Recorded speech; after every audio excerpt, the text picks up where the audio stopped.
Mesdames et messieurs, le plaisir est renouvelé pour vous donner l'essentiel de l'information de notre pays. C'est 10 novembre 2020, une présentation bilingue avec Hassan Guide Omar. Salam alaikum Hassan. Wa alaikum salam Adam, ahlan bikum al-mushahidun al-a'iza. Aynama kuntum nas'ad bisahabikum fi hadha al-mujas al-ikhbari min al-fadaiya al-jadiyya.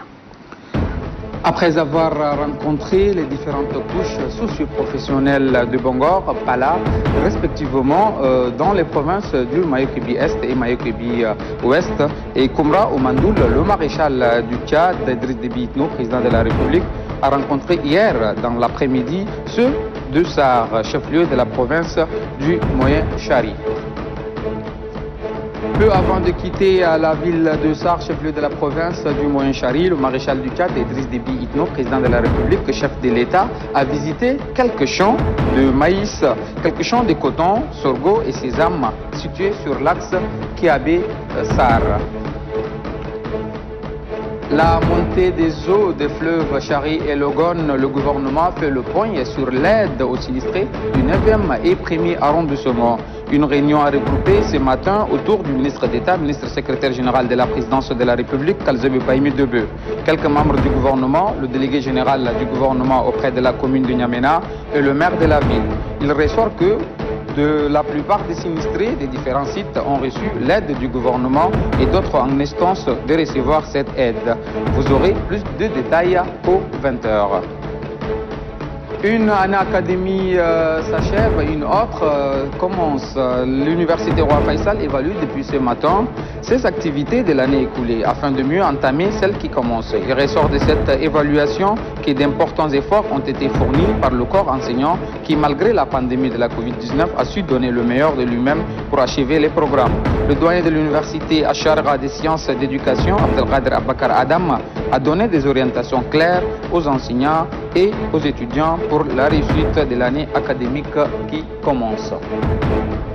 C'est tout pour le français. Je vous laisse en compagnie de Hassan Guide Omar pour la suite en arabe.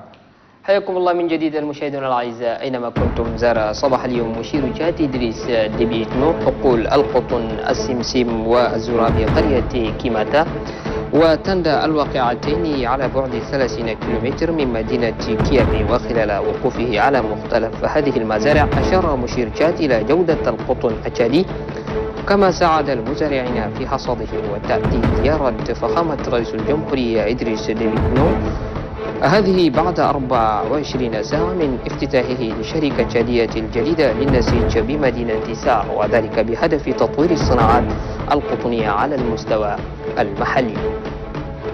كما التقى مشير جهة إدريس ديبي إتنو بمدينة سار حاضرة ولاية شرقية الأوسط. التقى بمختلف المسؤولين الإداريين والعسكريين والشيوخ التقليديين وكوادر الولاية، وكذا ممثلي الجمعيات النسائية والشبابية في مقدمتهم حكيم الولاية جبير يونس، حيث قدم مشير جهة رسالة السلام والتعايش السلمي والتكافل الاجتماعي لجميع أبناء شرقي الأوسط، ودعاهم إلى أهمية تعليم الفتيات ومحاربة العادات الضارة وحماية البيئة إلى جانب تجريد السلاح ووقف الرشوة واختلاس المال العام.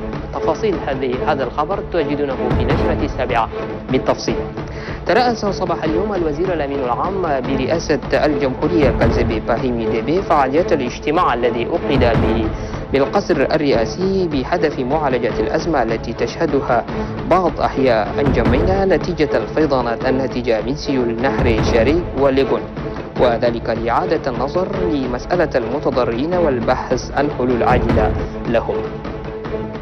نختم الموجز بهذا الخبر التعليمي، حيث أقامت صباح اليوم الأمانة العامة للنشاط الطلابي لكلية الشارقة للعلوم التربوية بجامعة الملك فيصل أقامت احتفالا لاختتام الأنشطة الثقافية للعام الماضي وإطلاق أنشطة العام الحالي واستقبال الطلاب الجدد، حيث جرت المناسبة بحضور أعضاء هيئة التدريس بالجامعة وعدد كبير من الطلاب. هكذا ننهي معكم هذا الموجز الإخباري أنا وزميلي آدم، نشكركم لحسن المتابعة. تحياتنا لكم مصحوبة بتحايا فريق الأمل. إلى اللقاء. Bonne suite des programmes sur Télé 4. Salam alaikum.